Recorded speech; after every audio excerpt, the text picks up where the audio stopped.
Welcome to Telangana news. I'm GJ Goud. Sir good morning sir, welcome to. నమస్తే అండి.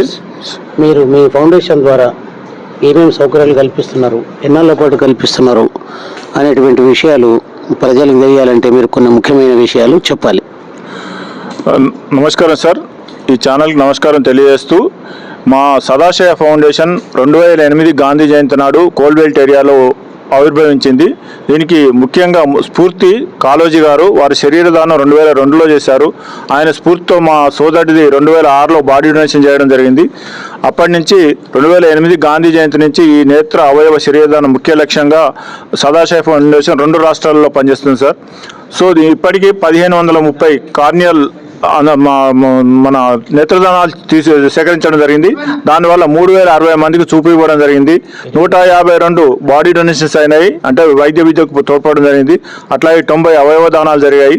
ఇట్లా అంటే మన ఈ 2008లో మన సదాశయ ఫౌండేషన్ ఏర్పడితే జీవన్ దాన్ గవర్నమెంట్ పెట్టింది 2012లో సార్. అంటే మనం ముందే ఈ అవయవ దానం యొక్క ఆవశ్యకతను గుర్తించి మనం పెట్టడం, తర్వాత గవర్నమెంట్ పెట్టడం. ఇప్పుడు రాష్ట్రంలో మన దేశంలో మన రాష్ట్రమైతే అవయవ దానంలో ఫస్ట్ ఉండడం మన అందరికీ గర్వకారణం. అందరికీ దాతలకు దీన్ని సహకరించిన వాళ్ళందరికీ ధన్యవాదాలు తెలియజేస్తూ, దీన్ని మరొకసారి ముందు ఈ అవయవ దానంలో ఫస్ట్ ఉండడానికి అందరూ కృషి చేయాలని, అలాగే ఈరోజు వాసన్ ఐ బ్యాంక్ వారు అందరినీ దాతలను అలాగే స్వచ్ఛంద సంస్థలను పిలిపించి ఈ కార్యక్రమానికి ఫెలిసిటేషన్ చేసినందుకు వారికి ధన్యవాదాలు తెలియజేస్తున్నాం. Thank you sir.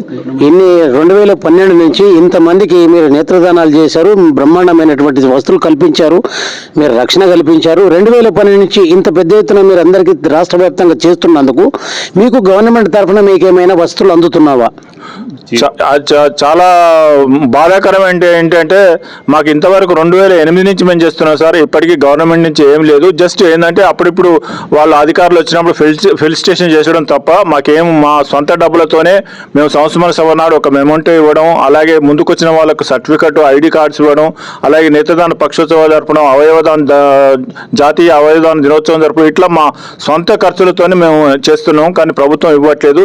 ఇంకోటి దాతలకు ప్లస్ మన స్వచ్ఛంద సంస్థలకు ఆంధ్రప్రదేశ్ గవర్నమెంట్లో అవయవ దానం చేసిన వాళ్లకు ఒక ప్రభుత్వమే కలెక్టర్ ర్యాంక్తోని వాళ్ళని సన్మానిస్తున్నది. సో అట్లాగే మన గవర్నమెంట్ ఎట్లా ఫస్ట్ వచ్చింది కాబట్టి ఇక్కడ చెబుతూ వైద్య విషయాల్లో కానీ, వైద్య సౌకర్యాల విషయంలో కానీ, వైద్యుల చేయుతుల విషయంలో కానీ తెలంగాణలో అందరికీ కొన్ని ఫౌండేషన్ల ద్వారా చేయుత అందిస్తున్నాము.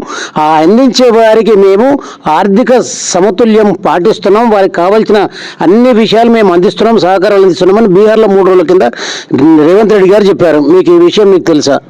తెలియదు సార్. అంటే రేవంత్ రెడ్డి గారు ఇస్తున్నామని చెప్పారు, అక్కడ న్యూస్ ఛానల్లో చెప్పారు అనుకుంటా. కానీ ఇప్పటి వరకు అయితే ఇంతవరకు అంటే గత సంవత్సరంలో ఆంధ్రప్రదేశ్ గవర్నమెంట్ ఇస్తే దాన్నే మేము బేస్ చేసుకొని ఇక్కడ మన హెల్త్ మినిస్టర్ని కలిసి చెయ్యండి, గవర్నమెంట్ చేయాలి అని చెప్తే ఇంతవరకు చేయలేదు. మరి అది అమలైతే కాలేదు. రేవంత్ రెడ్డి గారు మరి ఎలా చెప్పారో తెలియదు సార్. ప్రభుత్వం ద్వారా ఎలాంటి చేయూత మీరు కావాలని, మీరు ఆర్థిక సహాయం కావాలని, ఏ విధమైనటువంటి సహాయం కావాలని ఆశిస్తున్నారు?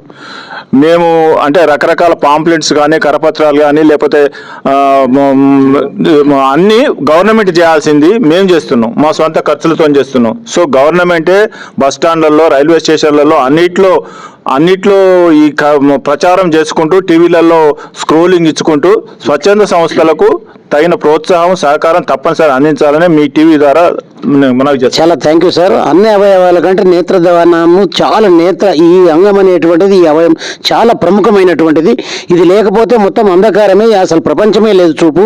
కాబట్టి మా తరఫున కూడా మీ అసోసియేషన్కి, మీ ఫౌండేషన్కి మా తరఫున కొన్ని హెల్పింగ్స్ ఉంటాయని నేను కోరుతూ, మీ యొక్క ఆఖరి ఆశయం ఏంటి? ముఖ్యంగా ఇది మామూలు పౌరుల నుంచి రాష్ట్రపతి వరకు నేత్రదానం, అవయవదానం అవసరం సార్. ఇది బయట కొంటే దొరికేటి కాదు. కాబట్టి గవర్నమెంట్స్ పార్లమెంట్లో కానీ, అసెంబ్లీలో కానీ చట్టం చేయాలి. చట్టం చేసి తప్పనిసరి దీన్ని అందరూ మామూలు పౌరుల నుంచి రాష్ట్రపతి వరకు అందరూ చనిపోయిన తర్వాత నేత్రదానం, అవయవదానం, శరీరదానం చేసే విధంగా చట్టాన్ని మార్చాలని మా డిమాండ్. అలాగే స్వచ్ఛంద సంస్థలకు, దాతలకు తగిన ప్రోత్సాహం ఇవ్వాలని మరొకసారి విజ్ఞప్తి చేస్తున్నాం సార్. ఈ ఫౌండేషన్ వారు తెలియజెప్తున్నటువంటి విషయం ఏంటంటే, ఈ నేత్ర అవయవ దానం చాలా ప్రముఖమైనటువంటిది. కాబట్టి అన్ని విధాలా మేము అందరికీ సహకరిస్తున్నాము. ప్రభుత్వం తరఫున ఎలాంటి సహాయం మాకు అందలేదు. కాబట్టి ప్రభుత్వం దయించి మా అసోసియేషన్కు, మా ఫౌండేషన్కు కావాల్సినటువంటి సదుపాయాలు కల్పించాలని గవర్నమెంట్ ప్రముఖంగా కోరుతున్నాము, విజ్ఞప్తి చేస్తున్నామని అంటున్నారు. కాబట్టి అది అత్యవసరంగా అందించాలి. అన్ని విద్యాలయాలకు కానీ, అన్ని రంగాలకు కానీ, అన్ని డిపార్ట్మెంట్లకు అందిస్తున్నటువంటి గవర్నమెంట్ వీరికి కూడా అందించాలని మనం కోరుతూ, సార్ ఈ ఫౌండేషన్ యొక్క చీఫ్ శ్రవణ్ కుమార్ గారు కోరుతున్నారు. కాబట్టి వారికి వారి ఫౌండేషన్ 3 పూలు 6 కాయలు అభివృద్ధి చెందాలి. ప్రతి ప్రజల్లోకి మీరు తీసుకెళ్లి అందరికి కూడా చేయూతను అందించాలని కోరుతూ, లింగమూర్తి గారు కూడా one of the foundation chief గారు, వాళ్ళు భీష్మాచారి గారు,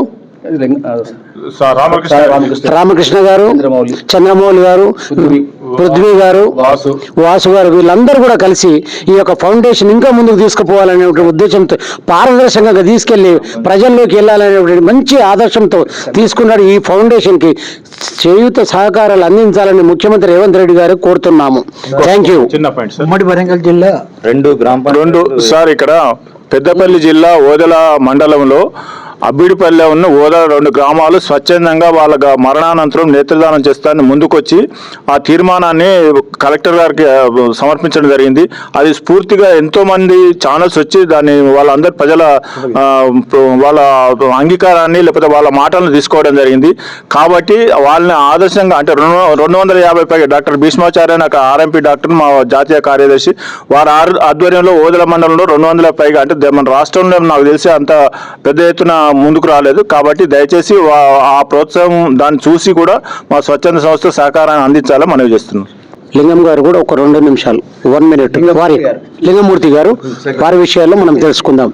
సదాశివ ఫౌండేషన్ సెక్రటరీ. సార్ నమస్కారం.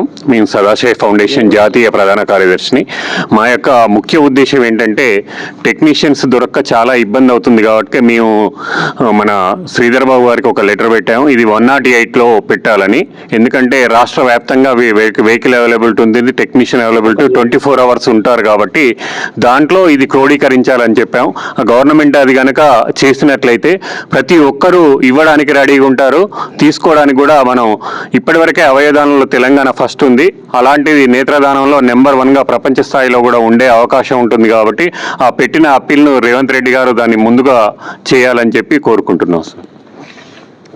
ప్రధాన కార్యదర్శి చెప్పినటువంటి విషయంలో పారదర్శకత ఉంది. కాబట్టి రేవంత్ రెడ్డి గారు మీరు దయచేసి మీ హృదయపూర్వకంగా వారు చెప్పినటువంటి పరిశీలించి వెంటనే వీరిని ఆమోదించి ప్రజలకు ఉపయోగపడే విధంగా మీరు రావాలని చెప్పేసి మిమ్మల్ని కోరుతూ ఉన్నది.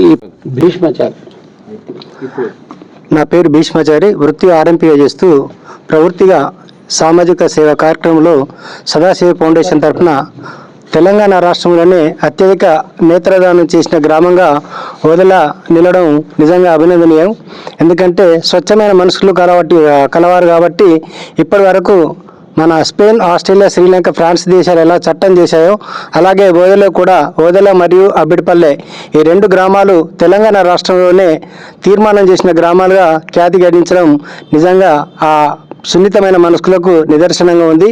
కాబట్టి మా పిలుపు ఏంటంటే, తెలంగాణ రాష్ట్రంలో అంధత్వ రహిత తెలంగాణ ధ్యేయంగా ఈ యొక్క కార్యక్రమాన్ని సదాశివ ఫౌండేషన్ తరఫున నిర్వహించడం ఆ అవకాశం కల్పించిన లింగమూర్తి గారికి మరియు అధ్యక్షులు శ్రవణ్ కుమార్ గారికి, నాకు అవకాశం కల్పించిన మా ఓదెల టీం సభ్యులందరికీ కూడా ఈ సందర్భంగా వారికి మనస్ఫూర్తిగా కృతజ్ఞత తెలియజేసుకుంటూ, అవకాశం కల్పించిన మీ టీవీ ఛానల్ వారికి కూడా మరొకసారి మనస్ఫూర్తిగా కృతజ్ఞతలు, ధన్యవాదాలు తెలియజేసుకుంటూ సెలవు తీసుకుంటాం. అదేవిధంగా ఇప్పుడు భీష్మాచారి గారు చెప్పినట్టు ప్రపంచ దేశాల వారిగా ఏ విధంగా సేవలు విస్తరించబడుతున్నాయో వారు పూర్తిగా చెప్పారు. దాన్ని అమలు ఇంకా ముందుకు పోయేటువంటి విధంగా ఈ గవర్నమెంట్ చీఫ్ అయినటువంటి రేవంత్ రెడ్డి గారు గ్రహించాలి. ఇలాంటి చాలా అత్యుత్తమమైనటువంటి పారదర్శకత సేవ కాబట్టి వారికి కృతజ్ఞత తెలియజేస్తూ, ఇలాంటి వాళ్ళు ఇంకా చాలా ఎంతోమంది ముందుకు రావాలని కోరుకోవాలి మనం అందరం కూడా. కాబట్టి రేవంత్ రెడ్డి గారు దయించి ఈ యొక్క ఫౌండేషన్ను ముందుగా యుద్ధ ప్రాతిపదికన తీసుకోవాలని కోరుతున్నాం. Thank you.